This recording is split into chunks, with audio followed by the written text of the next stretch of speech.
하나님 아버지 감사합니다. 주의 말씀 따라 나아갑니다.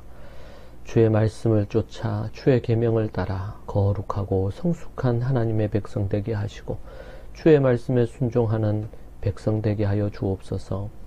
주님, 모든 염려와 걱정을 주님께 맡기며 나아갑니다. 주께서 기도를 응답하시며 하나님께서 가장 좋은 것으로 주실 줄 믿습니다. 예수님 이름으로 기도합니다. 아멘. 오늘 우리가 함께 볼 말씀 로마서 13장 8절, 누가복음 6장 35절, 마태복음 5장 25절 말씀을 보도록 하겠습니다. 로마서 13장 8절부터 봅니다. 피차 사랑의 빛 외에는 아무에게든지 아무 빚도 지지 말라. 남을 사랑하는 자는 율법을 다 이루었느니라. 누가복음 6장 35절입니다. 오직 너희는 원수를 사랑하고 선대하며 아무것도 바라지 말고 구워주라. 그리하면 너희 상이 클 것이요 또 지극히 높으신 이의 아들이 되리니 그는 은혜를 모르는 자와 악한 자에게도 인자하시니라. 마태복음 5장 25절과 26절입니다. 너를 고발하는 자와 함께 길에 있을 때에 급히 사화하라. 그 고발하는 자가 너를 재판관에게 내어주고 재판관이 옥내에게 내어주어 옥에 가둘까 염려하라. 진실로 내게 이르노니 내가 한 푼이라도 남김이 없이 다 갚기 전에는 결코 거기서 나오지 못하리라. 아멘. 빚이라는 제목으로 말씀 나누겠습니다. 잠언에서는 빚을 진 사람에게 빚의 속박으로부터 가능한 한 빨리 벗어나도록 경고합니다. 아무에게든지 아무 빚도 지지 말라고 읽은 로마서 13장 8절에서 언급합니다. 이 말씀을 빚을 금지하는 것처럼 여겨서 몇몇 부흥사나 설교가들이 모두 빚을 금한다고 설교하는 경우들이 있습니다. 그러나 성경에는 다른 사람에게 돈을 빌려주는 것에 대한 지침을 말씀해 주고 있습니다. 빚지는 것이 항상 죄라면 빌려주는 것은 죄를 짓도록 부추기는 꼴이 될 것이기 때문에 이것도 문제가 될 것인데 성경은 왜 이러한 부분에 대해서 말씀해 주고 있을까요? 적절한 균형을 갖는 것은 너무나 중요하고 필요한 일입니다. 요셉은 당시 7년 충년이 들고 풍년과 더불어 이어지는 7년 충년이 들 것을 하나님이 계시해 주셔서 알았습니다. 애굽의 백성들은 나라의 빚을 지고 그때의 생계를 이어가기 위해서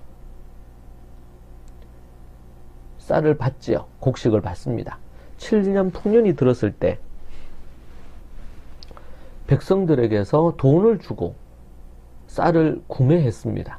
그리고 흉년이 들었을 때 그 백성들이 돈을 내고 또 돈이 다 떨어지면 자신의 땅과 모든 것들을 맡기면서 7년 동안의 이 흉년, 그때 먹을 것을 구할 수 있었습니다. 이것은 바로 7년 동안 돈을 주고 나라가 곡식을 사두었다가 그것을 저축해 두었다가 나중에 어려움이 왔을 때 백성들에게 그것을 다시 되파는 일을 한 것이죠. 어려운 시기에 요셉은 하나님께서 주신 지혜로 국가를 잘 경영을 했습니다.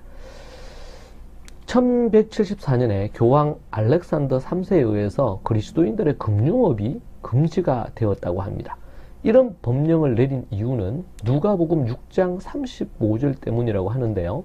아무것도 바라지 말고 구워주라는 예수님의 이 말씀을 잘못 해석해서 극단적이면서도 비현실적인 결정을 하게 되었습니다. 그래서 그리스도인들은 금융업을 하면 안 되도록 법을 만들었습니다.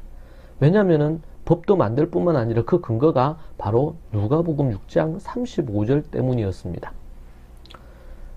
만약 그렇다면 지금 배경에서 이 말씀을 갖고 일하고 있는 은행에서 일하는 사람, 금융 관련된 일을 하는 사람, 이 모든 사람들은 성경을 범하는 것이고 죄를 짓는 것이다. 그렇게 볼 수밖에 없겠죠.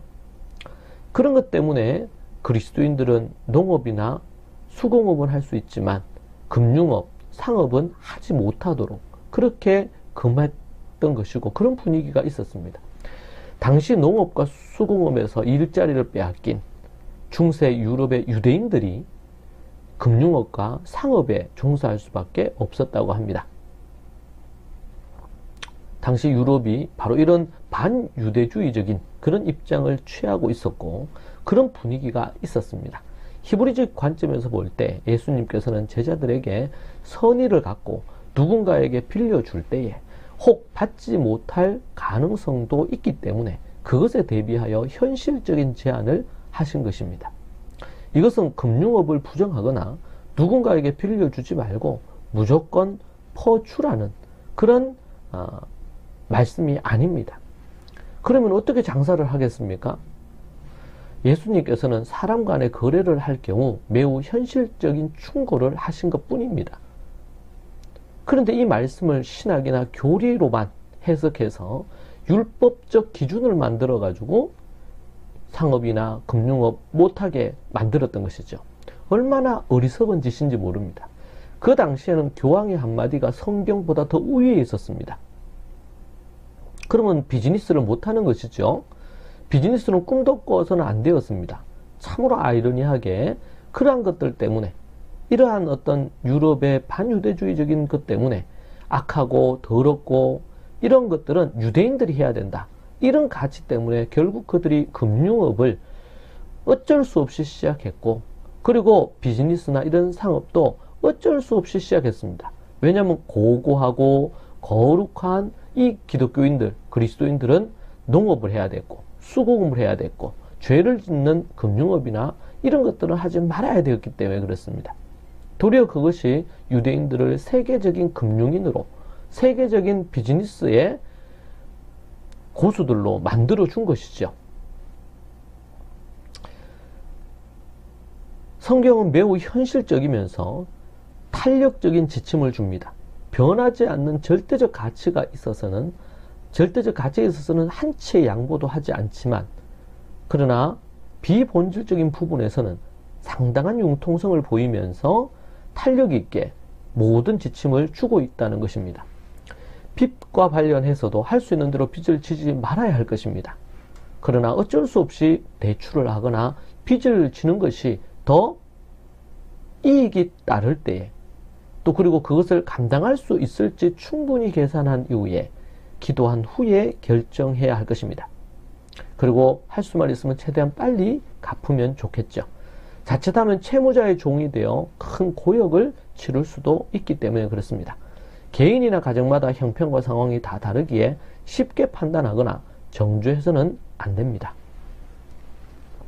우리는 이 빚과 관련해서 바른 이해, 왜곡된 이런 한쪽으로 치우쳐서 교황이 교시를 내려가지고 이렇게 문제를 일으키는 이 뭡니까? 너무나 성경에 무지하고 성경을 왜곡되게 해석하는 것이 많았던 것을 우리가 알 수가 있습니다.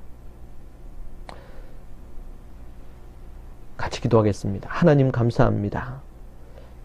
올바른 관점으로 하나님의 시각으로 성경을 제대로 해석하고 이해해서 매우 현실적이면서도 분명한 그런 성경의 지침과 가르침을 왜곡되게 하거나 영안이 어두워 보지 못하게 하는 일이 없도록 도와주시옵소서. 정말 현실적인 진리의 이 말씀, 구체적인 지침을 주신 그 예수님, 하나님의 말씀을 마음에 새기고 그것을 삶에 실천하는 모든 이들이 되게 하옵소서. 예수님 이름으로 기도합니다. 아멘.